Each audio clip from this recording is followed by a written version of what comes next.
Good evening, everyone.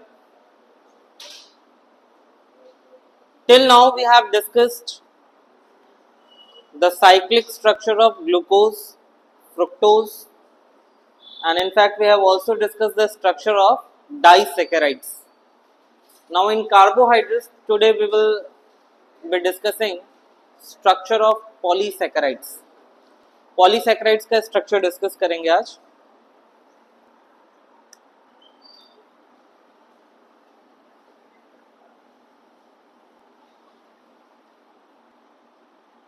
सो polysaccharides मैंने आपको एक वक्त क्लासिफिकेशन के टाइम पे भी बताया हुआ है. What do you mean by polysaccharides? That is oligosaccharides. 2 to 10 units of monosaccharides joined together is oligosaccharides. Polysaccharides क्या होता है?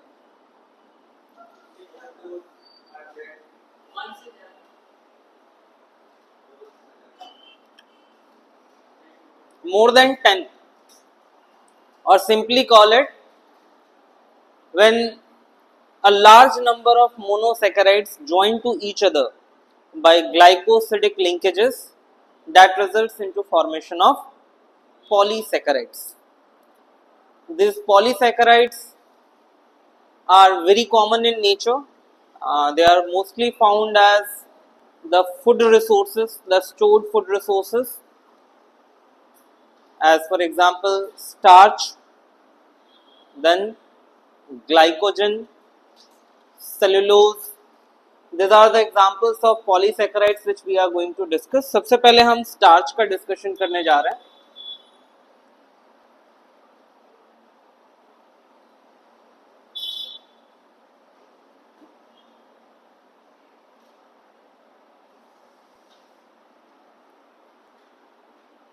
Starch, you know very well that in plant the glucose which is synthesized due to photosynthesis, that glucose is stored in the plant as in the form of starch.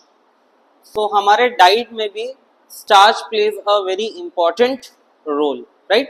जो भी हम plant से obtain कर रहे हैं starch के form में, so starch plays a very important role in our diet also. This starch is actually polymer of alpha D glucose. किसका polymer है ये? Alpha D glucose. And there are two main parts in starch. दो parts से बना हुआ है starch. One is amylose and the other is amylopectin. Amylose and amylopectin.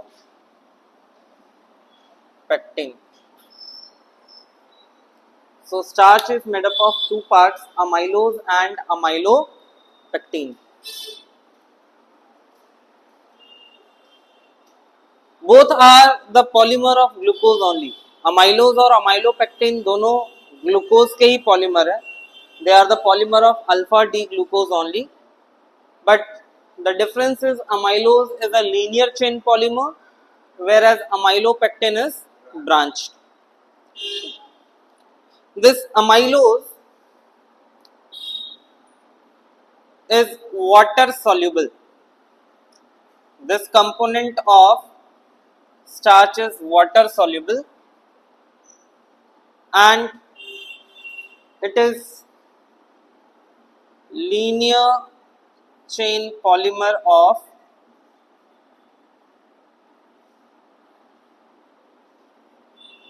(200 to 1000) alpha D glucose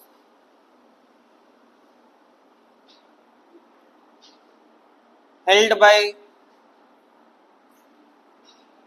glycosidic linkage.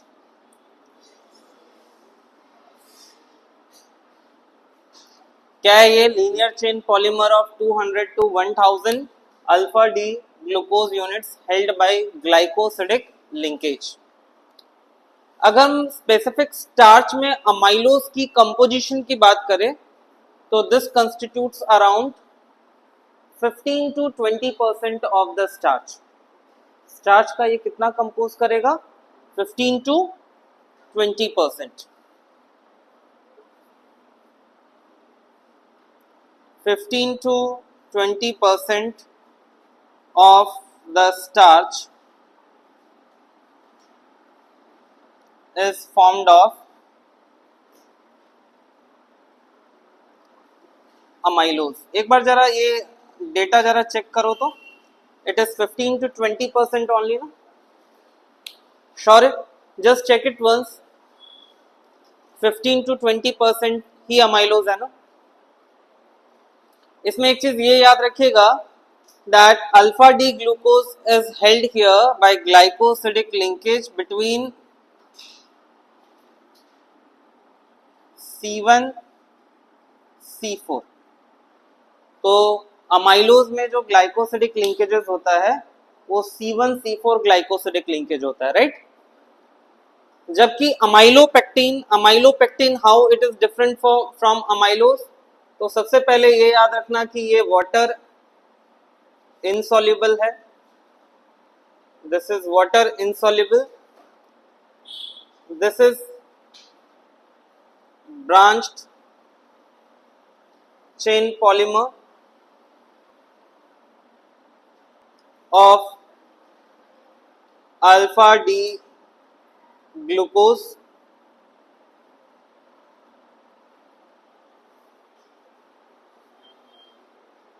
The glucose units in chain are held by C1 C4 glycosidic linkage.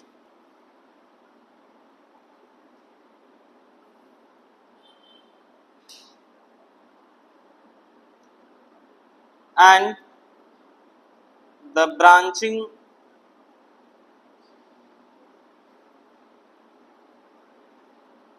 occurs at C1 C6. Amylopectin क्या है? Amylopectin branch chain polymer है alpha D glucose का. और इसमें आपको ये याद रखना है कि इसमें जो चेन फॉर्म होती है उसमें तो same C1 C4 glycosidic linkage होता है, लेकिन ब्रांचिंग जो होती है वो ब्रांचिंग किस पोजीशन पे होती है? C1 C6. The branching is at C1 C6 position. Fine. और this constitutes around 85 to 80% of glucose.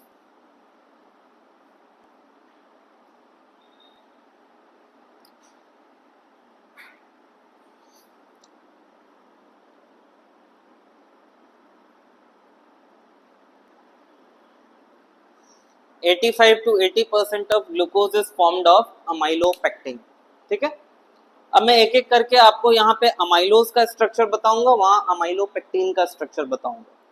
तो अमाइलोज के स्ट्रक्चर के लिए मैं क्या कर रहा हूं, यहाँ पे मैं ग्लूकोज यूनिट्स पहले ड्रॉ कर रहा हूं. देखिएगा ध्यान से.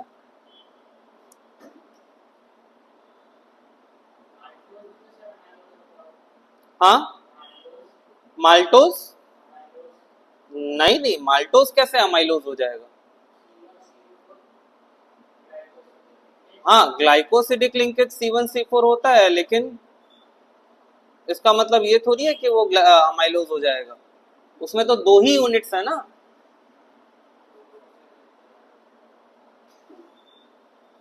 There are only 2 units in that.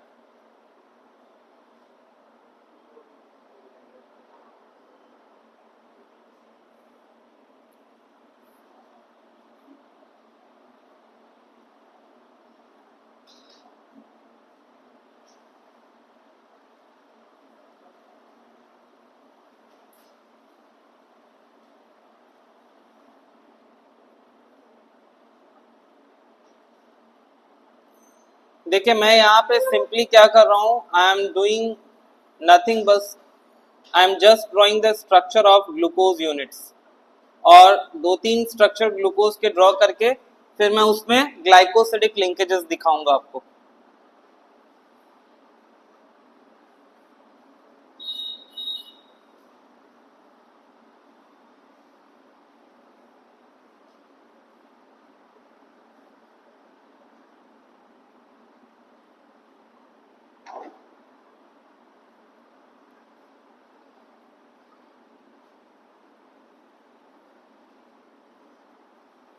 देखिए मैं नंबरिंग दे दे रहा हूं यहाँ पे कार्बन एटम्स को.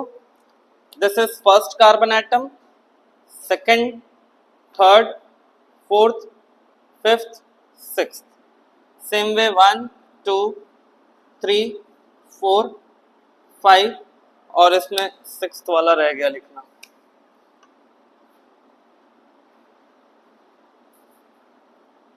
This one is sixth. Same way 1 2 3 4 5 and 6. सो अब देखिएगा ध्यान से, मैं यहाँ क्या कर रहा हूँ. ये ब्लैक मार्कर से I am showing glycosidic linkages form between C1 and C4. दिख रहा है आपको? और क्योंकि ये तो पॉलीमर बन रहा है ना, तो ये दोनों तरफ मैंने चेन ऐसे कंटिन्यू दिखा दिया. First you can see that the glycosidic linkages are formed between C1 and C4, right? C1 C4 glycosidic linkage है और दोनों तरफ मैंने चेन जो है वो कंटिन्यूड लॉन्ग एक्सटेंडेड दिखा दिया है. अब यहाँ पे क्योंकि ये सारे के सारे अल्फा डी ग्लूकोज यूनिट्स हैं, तो ये जो ग्लाइकोसिडिक लिंकेजेस बन रहा है ना, इन ग्लाइकोसिडिक लिंकेजेस को अल्फा लिंक्स भी कहा गया है.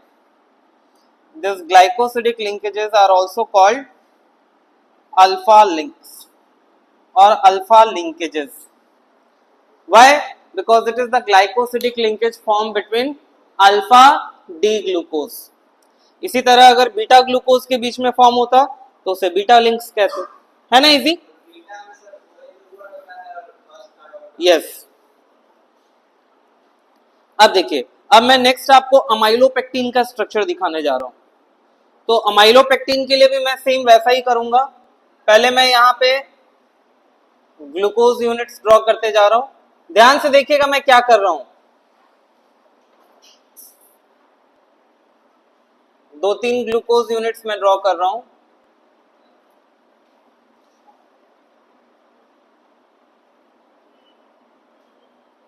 चलो यहां 2 ही रखता हूं.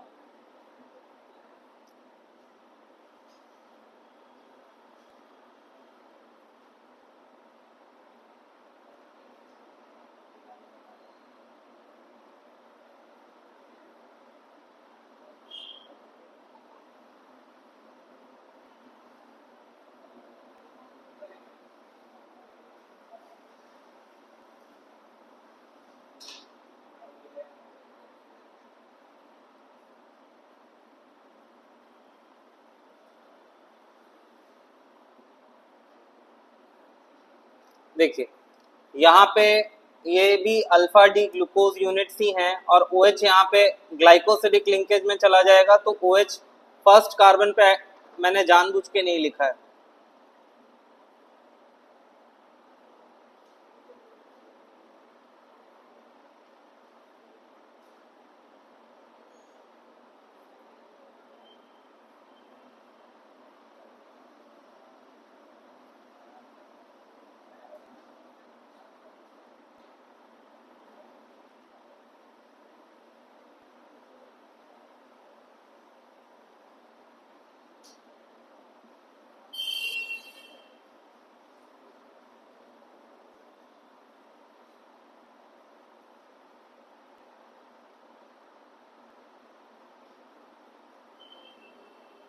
आई होप अगर आपने ये प्रैक्टिस किया है तो ये आपको ड्रॉ करना आ गया होगा.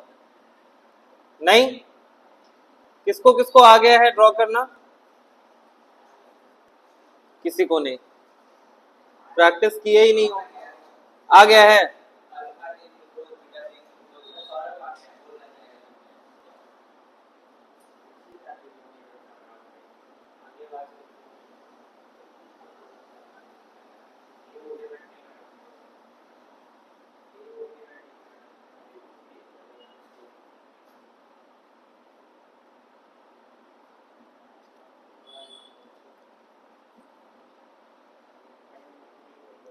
चलिए एक बार फिर से मैं दिखा दे रहा हूं. यहाँ पे ये फर्स्ट कार्बन है, this is second carbon, third carbon, fourth carbon, fifth carbon and this one is sixth carbon.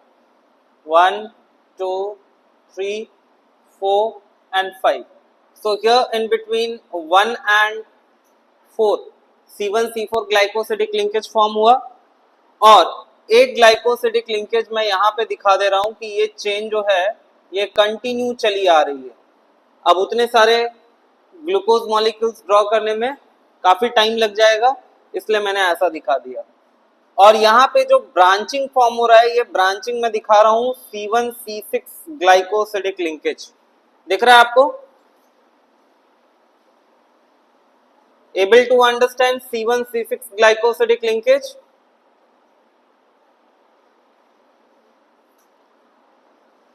जो ब्रांचिंग हो रही है, ब्रांचिंग किस पोजीशन पे हो रही है?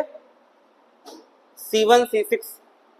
यहां पे भी नंबरिंग कर देता हूं 1 2 3 4 5 6 1 2 3 4 5 6 1 2 3 4 5 6।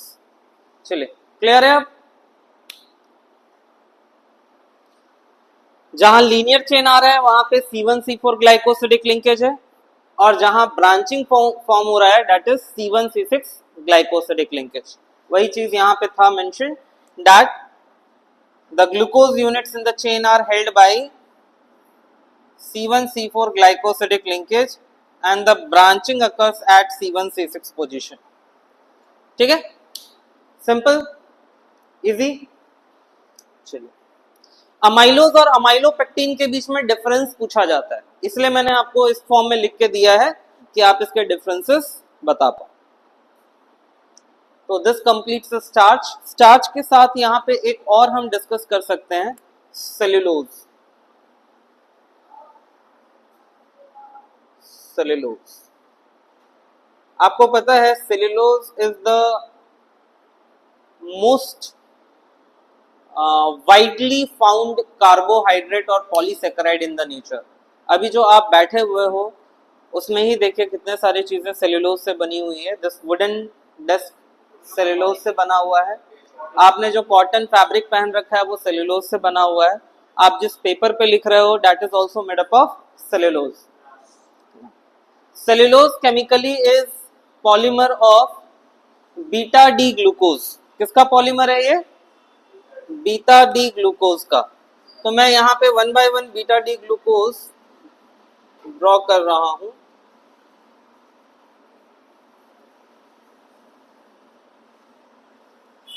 इसको मैं अलग तरीके से भी शो कर सकता हूं, बट बेटर है कि I will be showing it exactly जो एनसीईआरटी में आपको दिखाया है वैसा ही दिखाता हूं।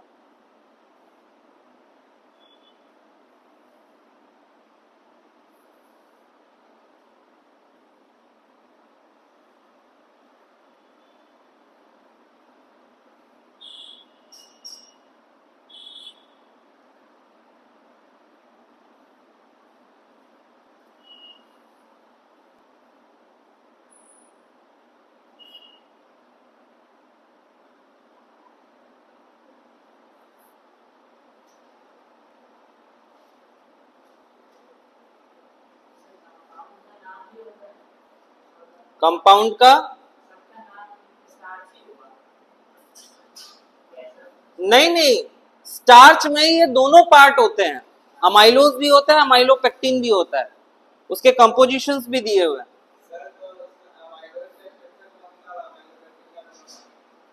हाँ, ये वाला अमाइलोज का है और ये अमाइलोपेक्टिन का है। हाँ, ये पूरा देखो ना, ब्रांच चेन है, ये पूरा एक है ना। हाँ, ब्रांचिंग दिख रहा है ना C1C6 पोजीशन पे। चलिए, अब बीटा था तो मैंने ऊपर OH लिखा, यहाँ H, then HOH, OHH, HOH, CH2OH and H। ये आपका बीटा डी ग्लूकोज यूनिट्स है। इसी तरह यहाँ पे भी OH वाला ऑक्सीजन ऊपर रह गया, यहाँ HOH, OHH, यहाँ HOH and this is CH2OH। तो यहाँ आपको दिख रहा होगा कि this is also C1C4 glycosidic linkage. पता चल रहा है?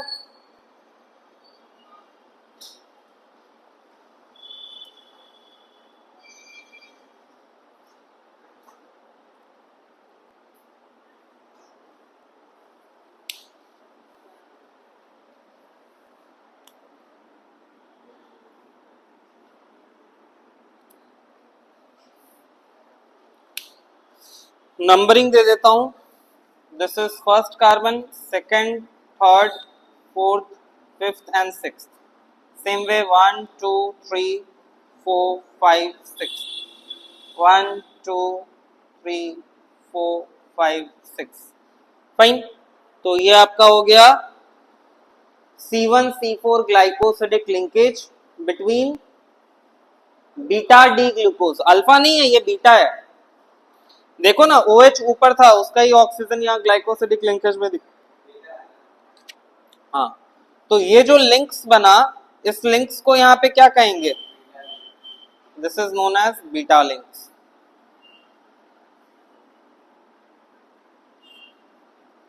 बीटा लिंकेजेस और बीटा लिंक्स. ठीक है. तो this completes starch and cellulose. Glycogen का स्ट्रक्चर हमें डिस्कस नहीं करना है. ग्लाइकोजन के लिए इतना समझना है कि it is also known as animal starch. Glycogen is the stored form of the food in animals body, इसलिए इसको एनिमल स्टार्च भी कहते हैं. दूसरा एक और रीजन है इसको एनिमल स्टार्च कहने का कि ग्लाइकोजन का जो स्ट्रक्चर है that is similar to amylopectin, rather it is more branched. Amylopectin जैसा स्ट्रक्चर होता है. Glycogen has structure like amylopectin, लेकिन ये जो आपको दिख रहा है ना, इससे कहीं ज्यादा ब्रांच्ड स्ट्रक्चर होता है. तो यही है ग्लाइकोजन के बारे में. आपको पता है हमारे बॉडी में ग्लाइकोजन कहाँ कहाँ स्टोर होते हैं?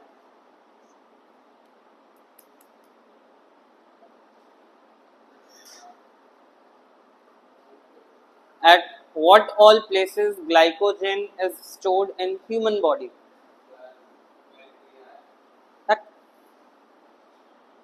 10th स्टैंडर्ड का क्वेश्चन है. लीवर और ब्रेन और गॉल ब्लैडर मसल्स में होता है ना. सो whenever the energy crisis is there, और आपके बॉडी में जब भी starvation वाली सिचुएशन आती है, तो glycogen with the help of enzyme breaks into glucose and then that glucose will be providing you the energy.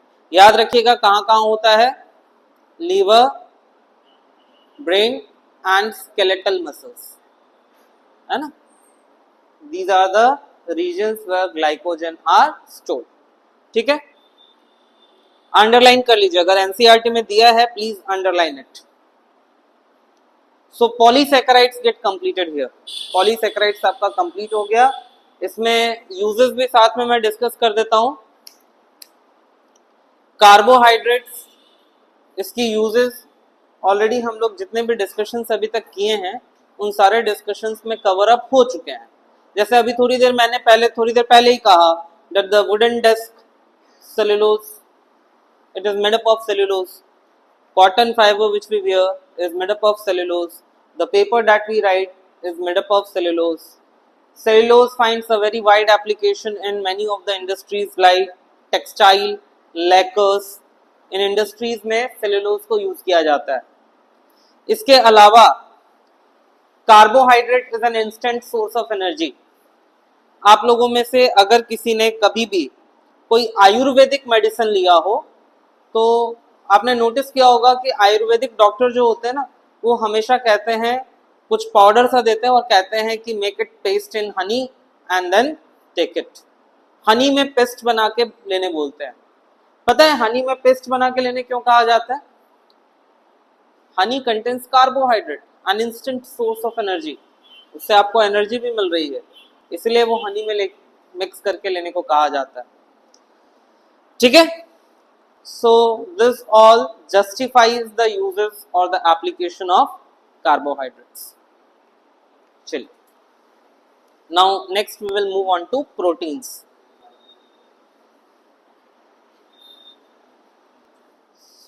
Now next we are starting with proteins. The next biomolecule is protein, and you know protein itself means the one which is of prime importance.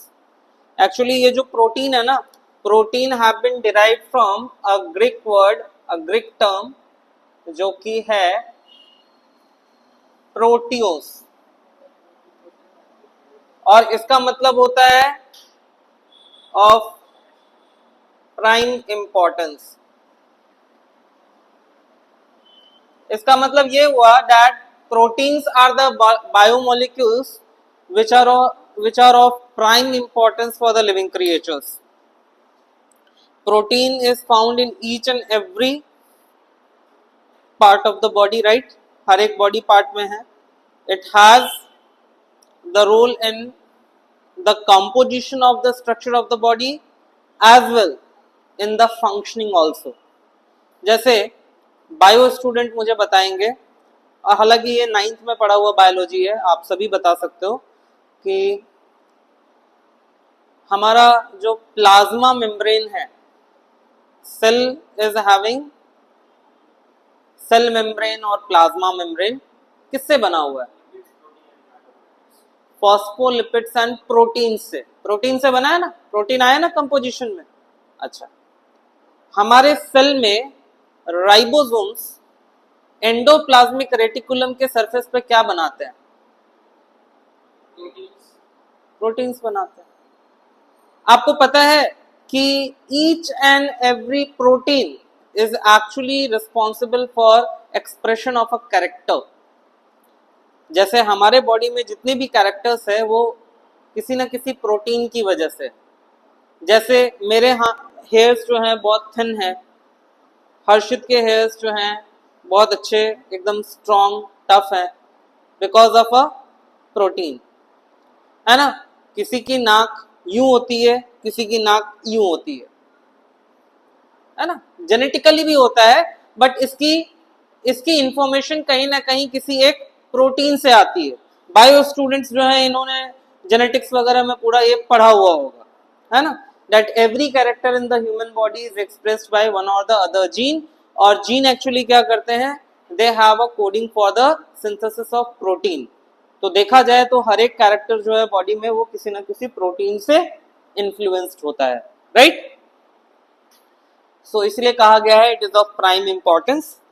Chemically देखा जाए, अच्छा, protein के sources क्या क्या हैं हमारे diet में? From what all diets we get protein, बताओ.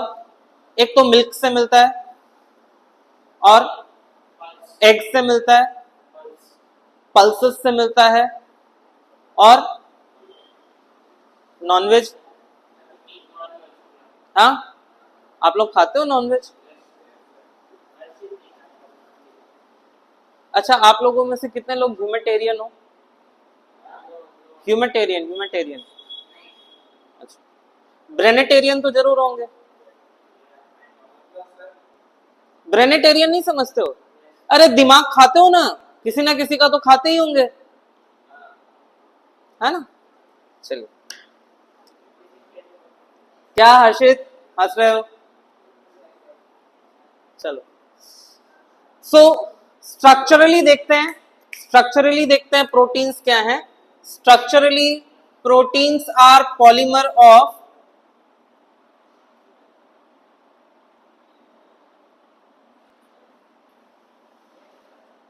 Alpha amino acids.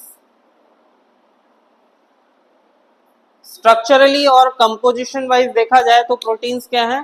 Composition wise proteins जो हैं वो अल्फा अमीनो एसिड्स के पॉलीमर हैं.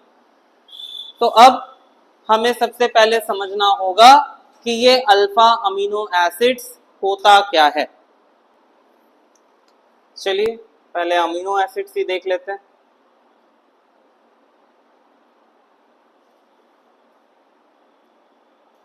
Amino acids, as the name suggest, नाम से ही पता चल जाता है, these are the compounds which have both amino and carboxylic group present in them. These are compounds having both NH2 and COOH carboxylic group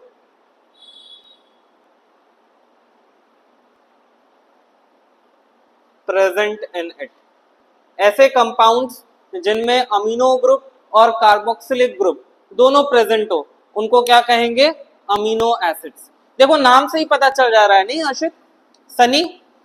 देखो तो नाम से ही पता चल जा रहा है अमीनो एसिड्स। अमीनो का मतलब NH2 ग्रुप और एसिड्स तो ऑर्गेनिक कंपाउंड्स में एसिड्स, सबसे पहले हमें कार्बोक्सिलिक एसिड्स ही ध्यान में आएगा। तो those having both NH2 and carboxylic group present, they are called amino acids. लेकिन यहां देखो, यहां कहा है अल्फा अमीनो एसिड्स। तो ये अल्फा अमीनो एसिड्स क्या है, इनको समझते हैं। Actually when amino group and carboxylic group both are present in the compound, depending upon their relative position, it can further be classified into alpha, beta और gamma amino acids। जैसे अगर carboxylic group के respect में amino group alpha carbon atom पे bonded है, if with respect to carboxylic group amino group is at alpha carbon atom, then it will be called alpha amino acid। अगर beta carbon पे हुआ तो beta amino acid, अगर gamma पे हुआ तो gamma amino acid and so. तो मैं यहाँ पे अल्फा अमीनो एसिड का अभी फिलहाल के लिए एक जनरल स्ट्रक्चर लिख रहा हूं।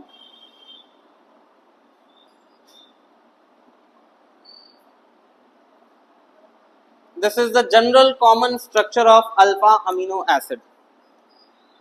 आप देखो ये कार्बोक्सिलिक ग्रुप है, इसके बाजू वाला कार्बन अल्फा कार्बन हुआ। ये जो फंक्शनल ग्रुप है ना, इसके नेक्स्ट कार्बन है अल्फा और इसके बाद आएगा बीटा। सुन लो, टेस्ट के टाइम पे मत पूछना, टेस्ट के टाइम पे आई फॉरगेट केमिस्ट्री, मुझे फिर केमिस्ट्री नहीं आती टेस्ट के टाइम पे। इसको भी केमिस्ट्री पढ़ना है। चलिए, तो ये समझ में आ रहा है अल्फा अमीनो एसिड क्या है।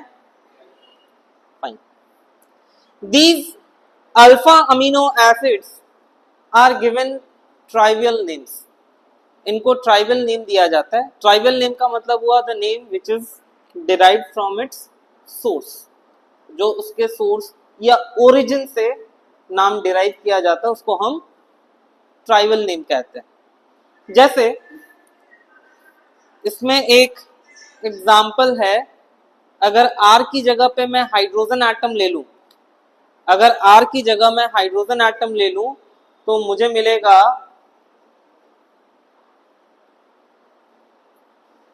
ये वाला अल्फा अमीनो एसिड। इस अल्फा अमीनो एसिड का नाम है ग्लाइसिन। ये R जो दिख रहा है ना R, इस R की जगह पे मैंने हाइड्रोजन एटम चूज किया तो ये बना और इसका नाम है ग्लाइसिन। इसका नाम ग्लाइसिन क्यों है? Because this alpha amino acid is sweet in taste. ये स्वीट इन टेस्ट है। और ग्लाइकोस का मतलब होता है ग्रीक में, ग्लाइकोस मीन्स स्वीट, तो ग्लाइकोस से बना glycine. From ग्लाइकोस it is glycine. Fine. इसी तरह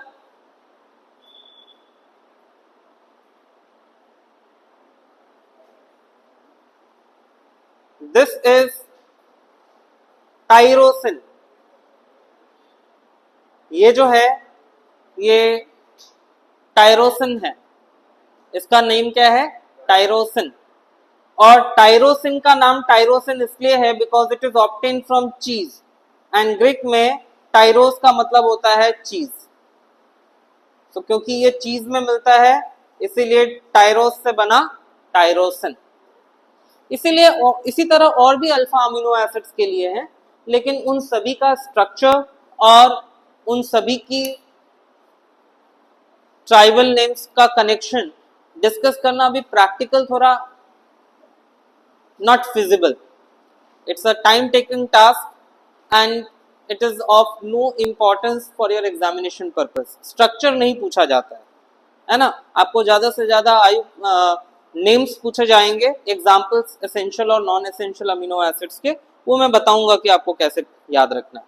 अभी हम सिर्फ ये दो एग्जांपल से ये समझेंगे कि the name of these alpha amino acids are the tribal names which means that it has been derived from their sources, right? अच्छा, these alpha amino acids are given 3-letter symbol or sometimes a 1-letter code. ये जो आपको दिख रहा है ना GLY, ये इसका 3-letter symbol है, और ये जो दिखा G is its code, ये इसका कोड है, 1 अल्फाबेट कोड, 1 लेटर कोड, ठीक है। इसी तरह टायरोसिन का क्या होगा, TYR 3-letter symbol and the code will be T। इसी तरह और भी अल्फा अमीनो एसिड्स के दिए हुए हैं, आपके एक टेबल होगा, उस टेबल में दिया हुआ होगा, just keep trying to learn them, जितना ज्यादा आप मैक्सिमम याद कर पाओ आप उसको कोशिश कीजिए याद रखने की, ठीक है। चलिए, तो ये समझ में आ रहा है आपको अमीनो एसिड्स क्या होते हैं, those which have both amino group and carboxylic group present in them. Alpha amino acid क्या हुआ, तो relative to this carboxylic group on alpha carbon when amino group is present, that is alpha amino acid, right. And further, the name of alpha amino acid is given as a tribal name which has 3-letter symbol as well as 1-letter code or 1-letter symbol also. Now, next you need to understand that these alpha amino acids can be acidic, basic or neutral depending upon the number of amino and carboxylic group present in them. Amino acids का nature acidic हो सकता है, basic हो सकता है, neutral भी हो सकता है, और ये किस पे डिपेंड करता है, on the number of amino and the carboxylic group present. Suppose if the carboxylic group present is greater than amino group, जितने अमीनो ग्रुप हैं उनसे ज्यादा अगर कार्बोक्सिलिक ग्रुप प्रेजेंट हुआ तो नेचर क्या होगा, जितने अमीनो ग्रुप हैं उनसे ज्यादा अगर कार्बोक्सिलिक ग्रुप हुआ तो नेचर एसिडिक। कार्बोक्सिलिक ग्रुप के कंपैरिजन में अगर अमीनो ग्रुप ज्यादा है basic, and if both amino group and carboxylic group are present in the same number, neutral, ठीक है। तो ये आप लिख पाओगे, amino acids can be acidic, basic और neutral in nature। Amino acids acidic हो सकता है, बेसिक हो सकता है और न्यूट्रल भी हो सकता है। कैसे, यहां पे शॉर्ट में लिखता हूं, number of COOH group greater than number of NH2 group, क्या होगा नेचर, बोलो, एसिडिक।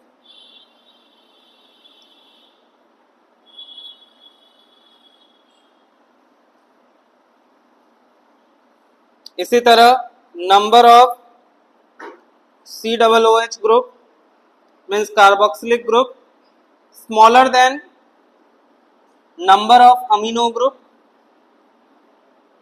क्या होगा, बोलो, basic. And where the number of carboxylic group is equal to number of amino group, क्या होगा, बोलो, न्यूट्रल। है ना इजी। चलिए, फिर आता है that almost 20 alpha amino acids exist in the nature and out of these all alpha amino acid only glycine is optically inactive. याद रखिएगा एकदम, ये ना नीट में भी क्वेश्चन कई बार पूछा गया है. Glycine is the only alpha amino acid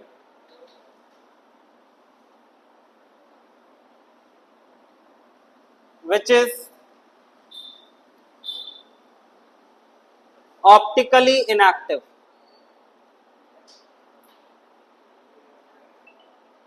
क्यों ऑप्टिकली इनएक्टिव है? तो यहीं से पता चल रहा है. आप देखो यहाँ पे ये वाला जो कार्बन है स्टीरियो सेंटर नहीं फॉर्म हो रहा है, लेकिन बाकी सभी केसेस में यहाँ पे आप खुद देखो R की जगह पे हाइड्रोजन के अलावा कोई भी ग्रुप हो, मिथाइल ग्रुप हो या उसके अलावा कोई भी ग्रुप हो, that will always be resulting into asymmetric carbon here और स्टीरियो सेंटर. तो इसीलिए बाकी सारे के सारे अल्फा अमीनो एसिड्स कैसे होंगे? Optically active. ये पॉइंट जरूर से याद रखिएगा. Glycine is the only alpha amino acid which is optically inactive.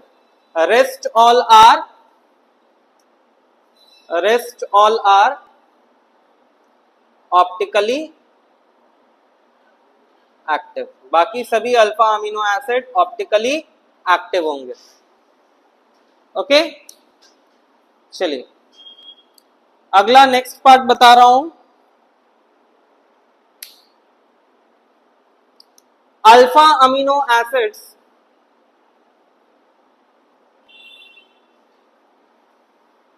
may have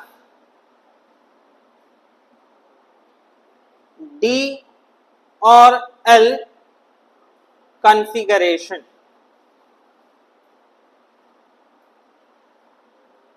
alpha amino acids का कॉन्फ़िगरेशन D भी हो सकता है, L भी हो सकता है, लेकिन ज्यादातर जो naturally occurring alpha amino acids होते हैं दे हैव L कॉन्फ़िगरेशन. ज्यादातर अल्फा अमीनो एसिड्स का कॉन्फ़िगरेशन क्या होगा? L.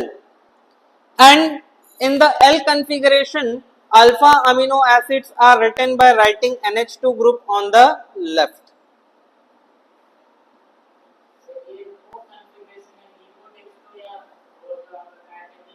नहीं, with respect to glyceraldehyde configuration is determined. D and L जो है ना वो ग्लिसरॉल्डिहाइड से कंपेयर करके बताया जाता है. डेक्स्ट्रो और लीवो जो है that is shown by plus और माइनस साइन या फिर small d and small l. Capital D and capital L is for the configuration which is obtained by comparing it with the structure of glyceraldehyde और isomers of glyceraldehyde. तो ये याद रहेगा. Alpha amino acids में have D और L configuration. Majority of naturally occurring alpha amino acids have L configuration, and in the L configuration it is written by showing NH2 towards the left. याद रहेगा ना? ज्यादातर naturally occurring alpha amino acids का configuration L होता है और L configuration show करने के लिए हम अमीनो ग्रुप को लेफ्ट की तरफ लिखते हैं.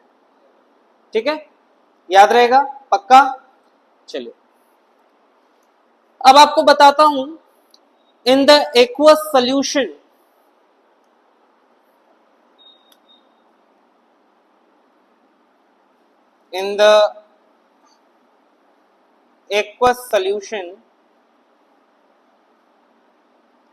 alpha amino acids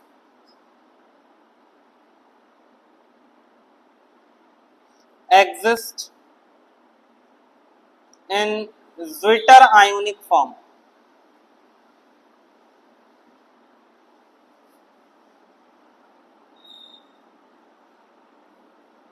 actually alpha amino acids जो है ना they behave as salt rather than behaving as an acid और अ बेस. ये एसिड और बेस की तरह बिहेव ना करके सॉल्ट की तरह बिहेव करता है. और सॉल्ट की तरह क्यों बिहेव करता है? Because of the presence of both acidic and basic functional groups in it. In fact aqueous solution में alpha amino acids zwitter ionic form में एग्जिस्ट होता है. बता रहा हूं ज्विटर आयनिक फॉर्म क्या है. तो zwitter ionic form is this. Zwitter ionic form is obtained when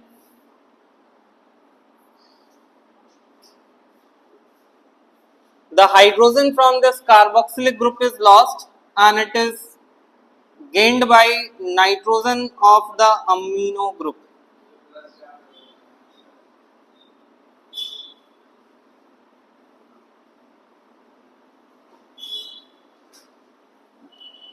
तो एक बार आपको फिर से बता दूं कि ज्विटर आयन जो है that is actually bipolar ion, which means which has both the positive and negative charge present in it.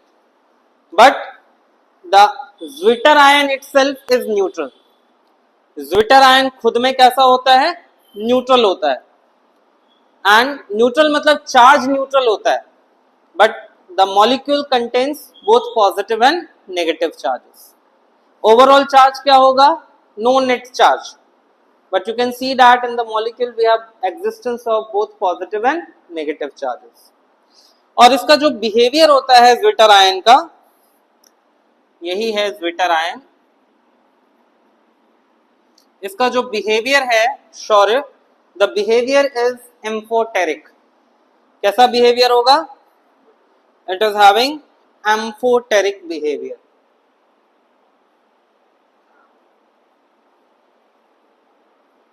Amphoteric behavior. The Zwitter ion is having amphoteric behavior. ठीक है, तो बहुत सारा कुछ मैंने आपको अमीनो एसिड्स का सारा पार्ट सब कुछ कवर कर दिया. ठीक है, अमीनो एसिड्स में क्या क्या इंपॉर्टेंट है? They have both NH2 and carboxylic group present in them. When with respect to carboxylic group, amino group is at alpha carbon, it is alpha amino acid. Alpha amino acids can have acidic, basic or neutral nature depending upon number of COOH group and number of amino group. Then these are all given tribal names which is dependent or which is derived from the source or the origin of these compounds. They are given 3 letter symbols and sometimes 1 letter symbol also or 1 letter code also. Glycine एक लौता ऐसा alpha amino acid है जो optically inactive है. इसके अलावा बाकी सभी amino acids optically active होते हैं, और ये क्वेश्चन काफी बार कॉम्पिटिटिव एग्जामिनेशन में पूछा गया है. देन अल्फा अमीनो एसिड्स में डी और एल कन्फिग्रेशन दोनों हो सकता है, लेकिन majority of naturally occurring alpha amino acids में एल कन्फिग्रेशन होता है. And while showing L configuration NH2 is written towards the left. Aqueous solution में they exist in the zwitter ionic form, और ज्विटर आयन का formation कैसे होता है वो भी दिखाया. From here hydrogen is lost and that joins over here. So यहाँ नाइट्रोजन पे एक्चुअली लोन पेयर होता है, और वो लोन पेयर जो है वो H+ को मिल जाता है, तो that becomes NH3 and positive charge on nitrogen. और यहाँ पे H+ जब लॉस होता है तो electron comes to oxygen atom, so negative charge on oxygen atom. ये चार्ज के रेस्पेक्ट में देखा जाए तो न्यूट्रल है, बट इस आयन में itself पॉजिटिव और नेगेटिव चार्जेस दोनों हैं, और इसका बिहेवियर होता है amphoteric. That means it behaves both as an acid as well as a base. ठीक है, तो अब ये अमीनो एसिड्स पढ़ने के बाद हम नेक्स्ट स्टेप में ये समझेंगे, जैसे मैंने आपसे कहा ना कि proteins are polymer of alpha amino acids. तो हमारा पहला स्टेप था अल्फा अमीनो एसिड को जानना. हम अल्फा अमीनो एसिड को जान गए. अब हमारा नेक्स्ट स्टेप ये रहेगा कि आखिर ये अल्फा अमीनो एसिड्स किस तरह से पॉलीमर का फॉर्मेशन करेंगे, कैसे ज्वाइन होंगे, वो लिंकेजेस क्या होगा, और प्रोटीन का फॉर्मेशन क्या होगा, वो देखना है हमें. ठीक है, इसको इरेज कर रहा हूं मैं. Structure of proteins. After understanding amino acids thoroughly, now the next step is let us try to understand that how these alpha amino acids join and how do they form the polymer. What are the linkages. जैसे आपने देखा कि glucose के case में glycosidic linkage form होता था, वैसे ही alpha amino acids जब ज्वाइन होंगे तो क्या लिंकेज बनेगा वो देखते हैं. तो इसके लिए मैं आपको यहाँ प्रैक्टिकली 2 अल्फा अमीनो एसिड्स का एग्जांपल लेके बता दे रहा हूँ. एनसीईआरटी वाला ही एग्जांपल ले रहा हूँ. एनसीईआरटी वाले एग्जाम्पल में मैं ले रहा हूं ग्लाइसिन, और ग्लाइसिन के साथ ले रहा हूं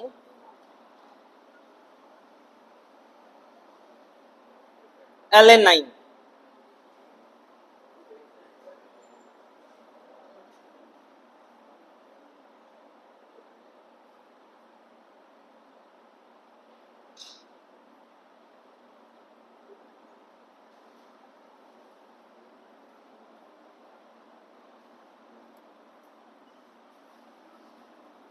देखो ये वाला जो मॉलिक्यूल है ना, दिस इज ग्लाइसिन, और ये वाला एलेनाइन है। Glycine and this is alanine, glycyl and alanine. मुझे ऐसा क्यों लग रहा है कि टायरोसिन का जो स्ट्रक्चर आपको बताया था वो एलेनाइन का बता दिया टायरोसिन की जगह पे। देखना पड़ेगा। ये समझ में आ रहा है कैसे कंडेंसेशन हो रहा है? OH from here, H from here, H2O will be lost, so I am showing removal of H2O molecule and the two units will join. So ये जो यूनिट ज्वाइन होगा ये कुछ ऐसा होगा, H2N CH2 C double bond O NH CH CH3 C double bond O OH। इसको हम कहते हैं glycyl alanine. This is known as glycyl alanine. और यहां पे आप देख रहे हो कि एक अमाइड ग्रुप का फॉर्मेशन हो रहा है। ये जो अमाइड ग्रुप फॉर्म हो रहा है ना, इसको हम कहते हैं पेप्टाइड लिंकेज।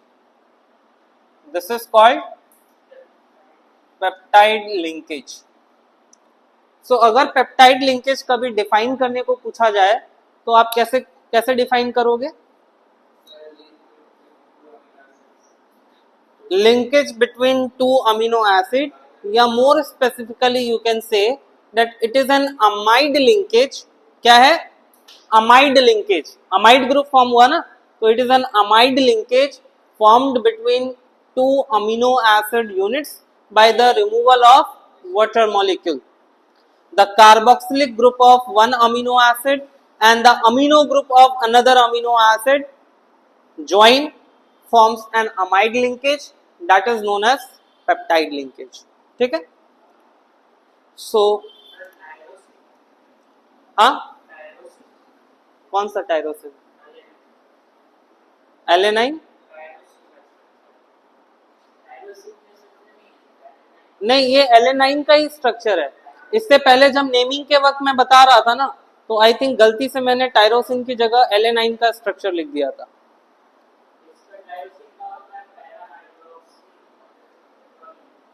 हाँ, मतलब टायरोसिन में क्या होगा, टायरोसिन में ये जो CH3 यूनिट है ना, इसकी जगह पे एक बेंजीन रिंग और उसके पैरा पोजीशन पे OH ग्रुप आएगा। See, this is the structure of tyrosine.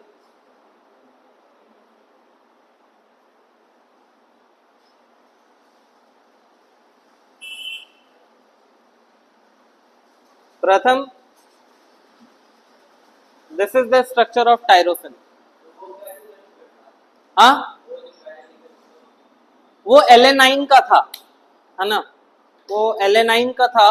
By mistake flow में मैंने आपको टायरोसिन लिखवा दिया, वो प्लीज उसको करेक्ट कर लेना।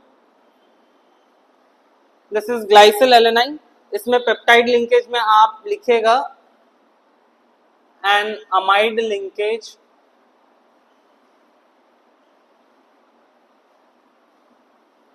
formed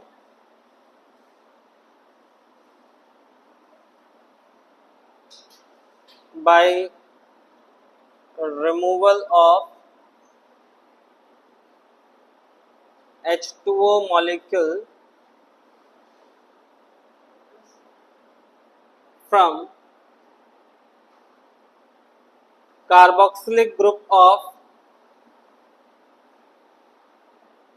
one amino acid and NH2 group of another amino acid is called peptide linkage. है ना easy? An amide linkage formed by removal of H2O molecule from carboxylic group of one amino acid and amino group of another amino acid is called peptide linkage. ठीक है? अच्छा, एक चीज और ध्यान दीजिएगा कि when two amino acids join, there is one peptide linkage and this unit is called dipeptide. इसको हम क्या कहेंगे? डाइपेप्टाइड. अभी इस डाइपेप्टाइड में सपोज एक और अल्फा अमीनो एसिड में ज्वाइन कर दूं, same with the help of peptide linkage, एक और अल्फा अमीनो एसिड जुड़ जाए इससे, तो ये क्या बनेगा? ट्राइपेप्टाइड. अगर चौथे यूनिट को ज्वाइन करूं तो, एक और यूनिट उसके बाद ज्वाइन करूं तो टेट्रापेप्टाइड. इसी तरह अगर 5 यूनिट्स ज्वाइन हो जाए तो पेंटापेप्टाइड एंड सो ऑन.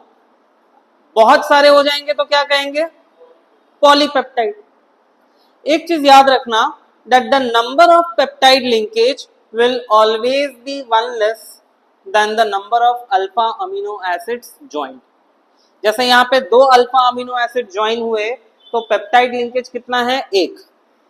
अगर 3 अल्फा अमीनो एसिड्स ज्वाइन होंगे तो पेप्टाइड लिंकेज कितना बनेगा? अगर 4 अल्फा अमीनो एसिड्स ज्वाइन होंगे तो 3. Suppose if there are n alpha amino acids joining in the chain, then what will be the number of peptide linkage? n-1. तो इसको मैं यहां पे शॉर्ट में ऐसे लिख देता हूं, when n alpha amino acids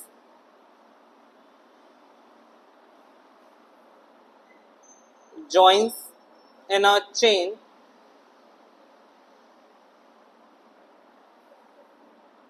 there will be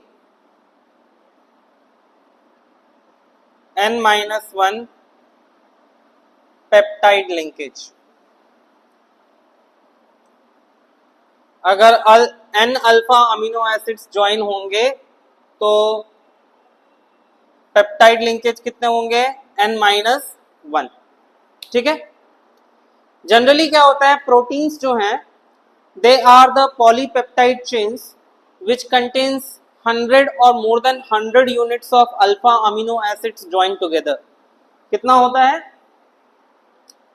100 and above alpha amino acids join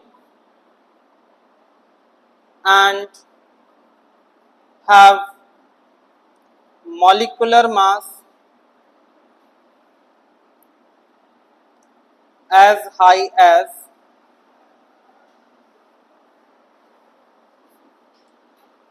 10,000 U results into protein. थोड़ा लैंग्वेज देखिएगा, लैंग्वेज आप अपना बना लीजिएगा, मतलब समझने की जरूरत है. यहाँ पे प्रोटीन्स में जो पॉलीपेप्टाइड चेन फॉर्म होता है उसमें 100 and above alpha amino acids join and they have molecular mass as high as 10,000 U. 10,000 unified mass या उससे भी ज्यादा मॉलिक्यूलर मास होता है उनका, and then it is protein. लेकिन एक चीज ये भी समझने की जरूरत है कि प्रोटीन कहलाने के लिए एक और बहुत ही इंपॉर्टेंट फैक्टर रिक्वायर्ड होता है, वो है its biological activity. That should have a nature, that should have the activities like a protein. There are few examples of the protein which have fewer number of alpha amino acids joined in the chain. ऐसे भी proteins हैं जिसके polypeptide chain में 100 से कम alpha amino acids joined है, but still as they have the biological activities like protein, they are categorized under protein only. तो ये आप स्पेसिफिक याद रखिएगा, ये पार्ट कहीं पे एनसीईआरटी में है भी, उसको अंडरलाइन कर लीजिएगा, that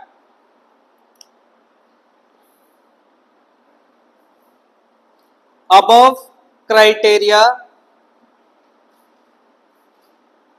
is not a sharp boundary for the polypeptide chains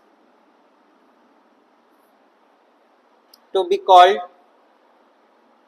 protein.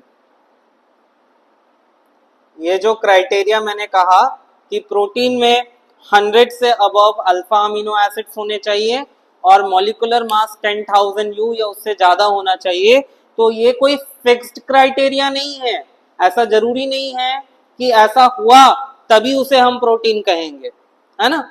It is not the sharp boundary for polypeptide chains to be called as protein. This criteria is not the sharp boundary. इसमें एक example है insulin, सुने हो ना नाम।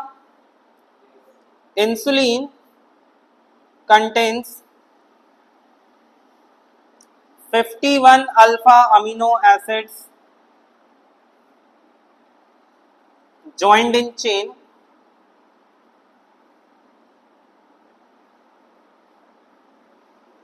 and still it is called protein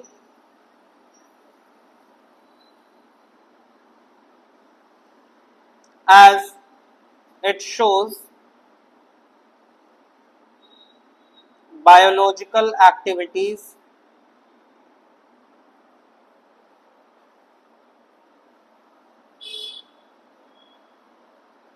of protein। इसमें एक example भी दे दिया कि इंसुलिन में 51 अल्फा अमीनो एसिड्स ही होते हैं। इंसुलिन का जो पॉलीपेप्टाइड चेन है उसमें 51 अल्फा अमीनो एसिड्स ज्वाइंड है, बट स्टिल इसको प्रोटीन कहा जाता है। क्यों प्रोटीन कहा जाता है? क्योंकि उसकी बायोलॉजिकल एक्टिविटी प्रोटीन जैसी है, इसलिए उसको प्रोटीन कहते हैं। नहीं नहीं नहीं नहीं, अलग अलग अल्फा अमीनो एसिड्स भी हो सकते हैं। देयर इज एक्चुअली, आगे जो स्ट्रक्चर आप पढ़ने वाले हो ना प्रोटीन्स का, primary, secondary, tertiary, quaternary structure, 4 level पे स्ट्रक्चर पढ़ोगे, उसमें स्पेसिफिक ये पार्ट आएगा that every protein has some definite sequence of alpha amino acids joined in them. तो ये definite sequence of alpha amino acids को प्राइमरी स्ट्रक्चर ऑफ प्रोटीन कहा जाता है, और ये सीक्वेंस अगर चेंज हुआ तो प्रोटीन भी चेंज हो जाएगा। अल्फा अमीनो एसिड्स का एक डेफिनेट सीक्वेंस होता है हर एक प्रोटीन में, ठीक है। चलिए, ये क्लियर है आपका? नाउ आपको लास्ट में बता रहा हूं, आज का टॉपिक लास्ट जो बता रहा हूं, types of protein, fibrous protein and globular protein.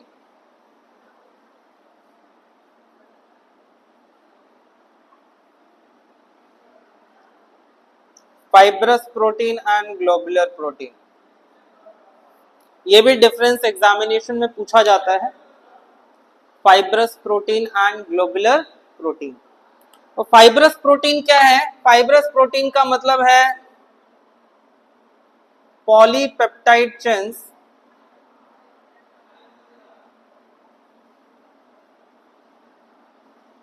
when held parallel by hydrogen bonds and disulfide linkage,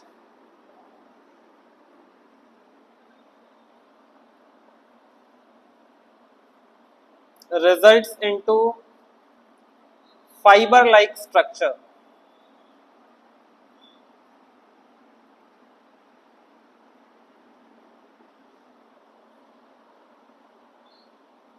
polypeptide chains अगर एक दूसरे से पैरेलली हेल्ड है और इनके बीच हाइड्रोजन बॉन्ड डाइसल्फाइड लिंकेजेस हुआ तो जो रिजल्टिंग स्ट्रक्चर होगा प्रोटीन का वो फाइबर लाइक बनेगा, इसी को फाइबरस प्रोटीन कहते हैं।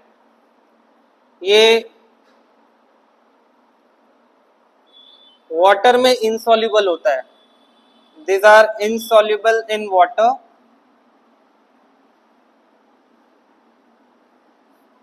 और इसके एग्जाम्पल हैं केराटिन। केराटिन जो है वो हमारे हेयर में प्रेजेंट होता है, this protein is present in our hair.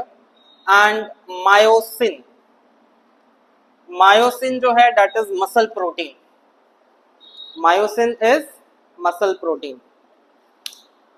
यही मायोसिन मसल प्रोटीन जो है that is capable of contracting and relaxing, जिसकी वजह से हमारा muscle makes the movement possible.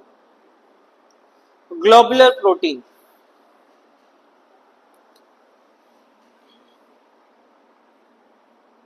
when polypeptide chains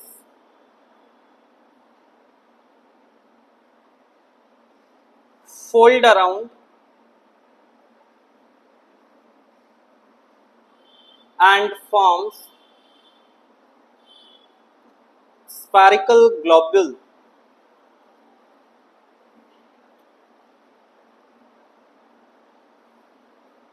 it is globular protein.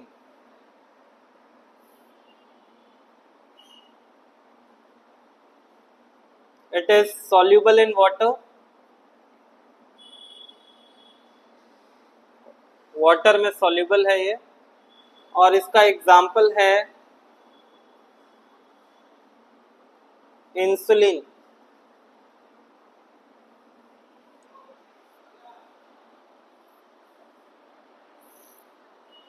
Insulin में मुझे ऐसा क्यों लगता है कि NEB आता है,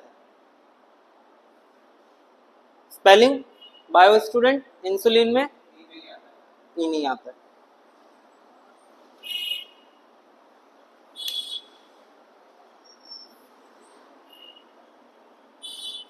ठीक है, आज हम यहां तक रखते हैं ग्लोबुलर प्रोटीन तक। इसके आगे भी अगर आप थोड़ा सा स्टे बैक करोगे तो we can complete proteins, half an hour का टॉपिक है और यहीं तक रखें।